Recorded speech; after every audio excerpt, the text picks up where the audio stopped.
ნუშის ბაღები კახეთში. გარემოს დაცვისა და სოფლის მეურნეობის მინისტრმა დავით სონღულაშვილმა სახელმწიფო პროექტების ბენეფიციარი კომპანიის ივრის ფერმების ნუშის ბაღები დაათვალიერა.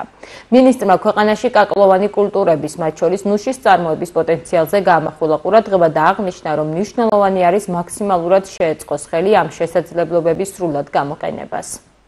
ძალიან მნიშვნელოვანი ინვესტიცია არის სოფლის მეურნეობაში, მოგეხსენებათ 350 ჰექტარი ნუშის ბაღი გაშენდა ჯამში.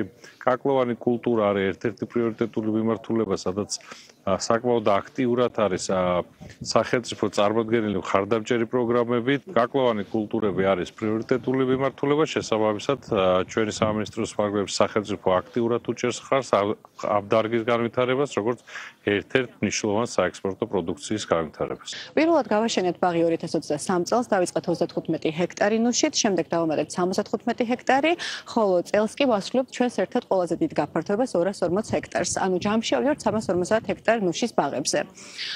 ჩვენ ბაღებში ჩართული არიან როგორც საერთაშორისო ისევე ადგილობრივი სპეციალისტები.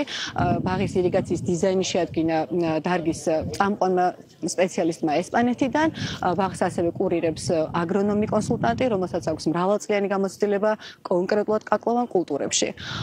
ჩვენს ფერმაში წარმოდგენილი არის ნუშის 4 ესპანური ჯიში, წელსვლოდებით პირველ მოსავალს, რომელსაც გავყიდით ადგილობრივ ბაზარზე. კახეთის რეგიონში მოვინახულეთ ივრის ფერმა, სადაც 350 ჰექტარ ფართობზე გაშენებულია ნუშის ბაღები. აღსანიშნავია, რომ ჩვენს რეგიონში მსგავსი მასშტაბური ინვესტიცია ხელს შეუწყობს ადგილობრივი მოსახლეობის ეკონომიკური კეთილდღეობას, ვინაიდან დასაქმებულია აღნიშნულ ბაღში 50-მდე ადგილობრივი მოსახლე, ხოლო მეორეს მხრივ ხელი ეწყობა ადგილობრივ ბიზნესს, რაც ბუნებრივია საერთო ჯამში ადგილობრივი მოსახლეობის ეკონომიკურ კეთილდღეობაზე აისახება.